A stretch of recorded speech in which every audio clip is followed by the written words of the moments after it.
Živjo. V bombnih napadih na vladna poslopja v Bagdadu je umrlo vsaj 155 ljudi, ranjenih je več kot 500. Napadeni sta bili ministrstvi za pravosodje in javna dela ter sedež pokrajinske oblasti.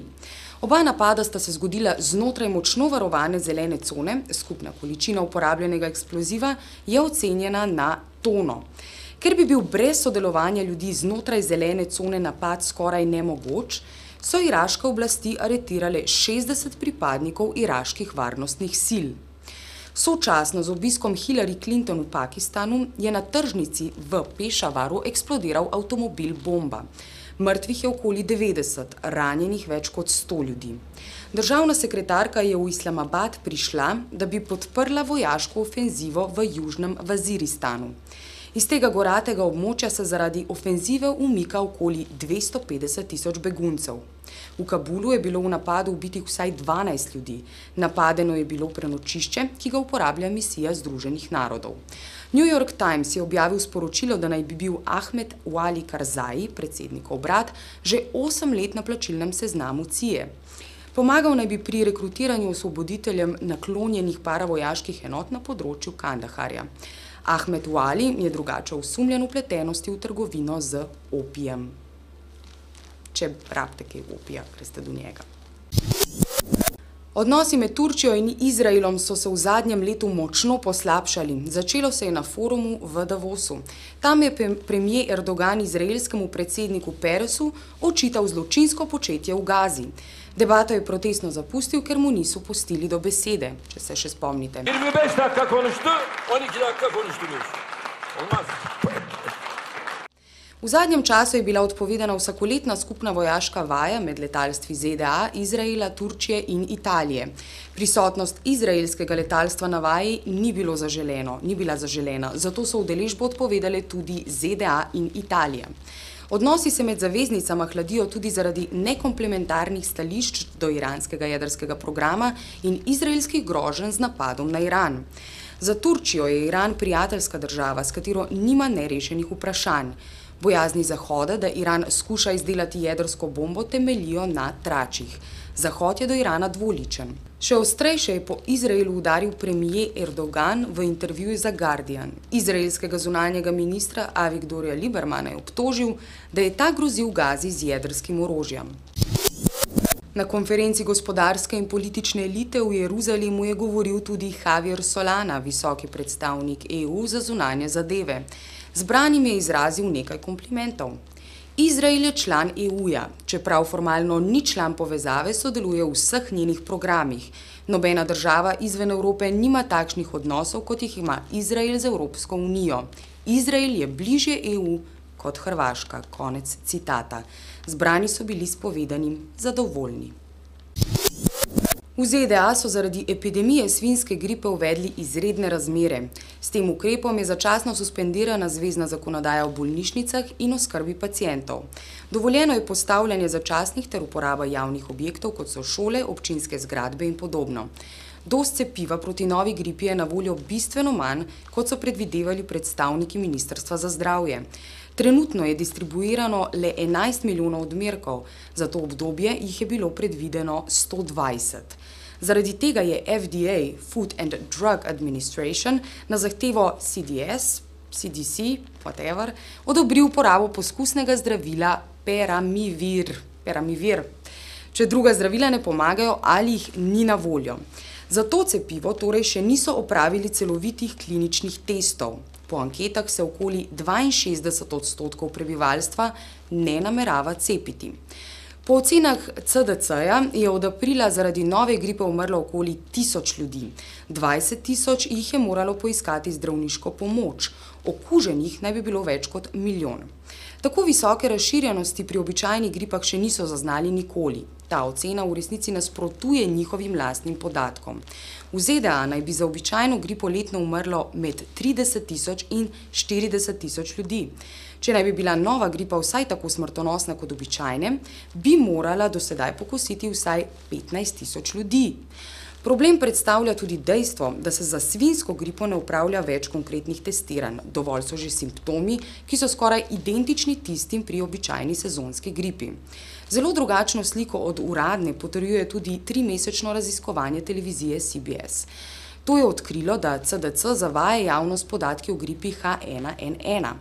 Ker od Centra za nadzor bolezni niso dobili podatkov o dejansko diagnosticiranih primerih, kljub uporabi zahtevka o dostopu do javnih informacij, so sami zbrali podatke od posameznih zveznih držav. Njihova odkritja so precej neverjetna. CDC trdi, da je za 99% vseh okužb z virusi gripe kriv virus H1N1.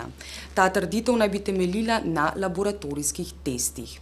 CBS-ovi izbrani podatki bi morali biti isti, pa niso.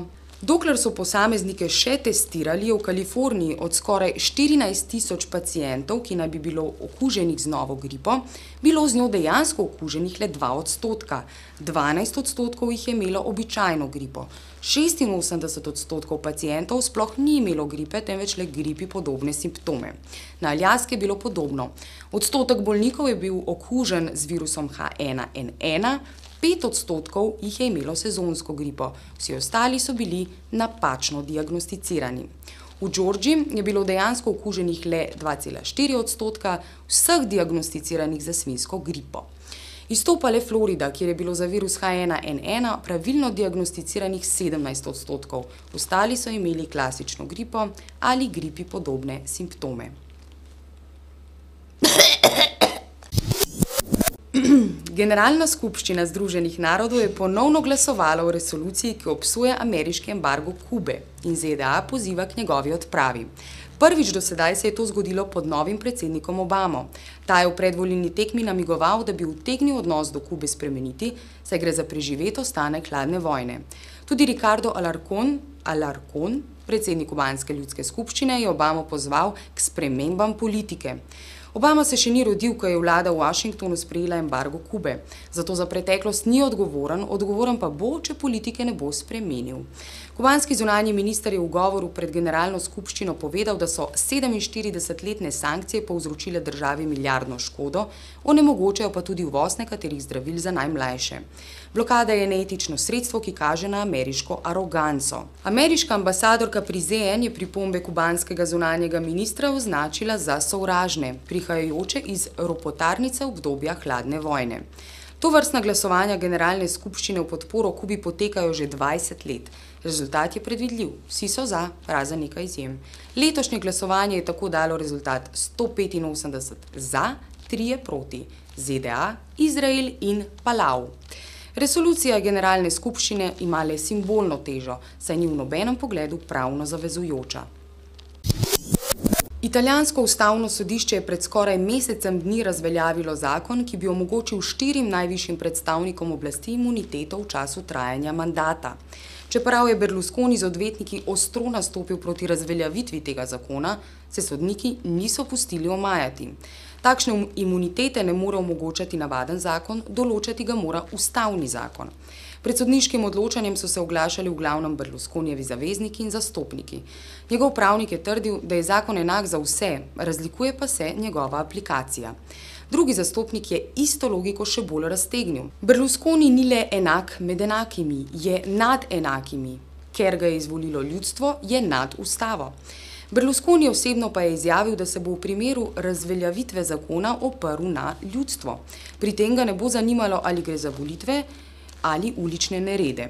Podprl ga je tudi Umberto Bossi, vodja Severne lige in minister, ki je v primeru zavrnitve zakona grozil splošno mobilizacijo svojih čet, ustavnim sodnikom pa zagrozil z jezo ljudstva na ulicah.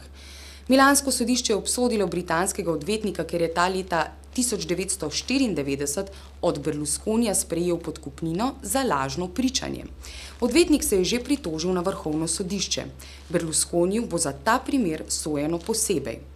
Imuniteta bi mu izredno koristila, zato je odločitev ustavnega sodišča prišla v tako zelo nepravem času. Berlusconija vse to zelo jezi. Italijanski sodni sistem je preplavljen s komunisti, ki ga želijo uničiti.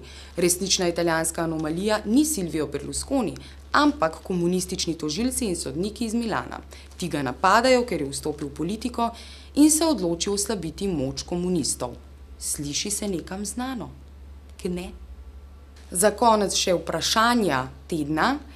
Prvo je, a bi se cepili, a se boste, ja. Drugo je, a pošljemo vse naše vojake iz Afganistana nazaj, zavedno, ali kar tam pustimo. Tretje je, koga bi imeli rajš, Berlusconija ali Janšo za predsednika vlade? Ne vem, to morate vi povedati. In četrto vprašanje je, ali je Hrvaška res bolj kul kot Izrael? Ne? Ne vem, to povejte, pa bomo vedeli pol. Ne? Iz ljubljanskega studia 142, takle imamo. Ajde, čau.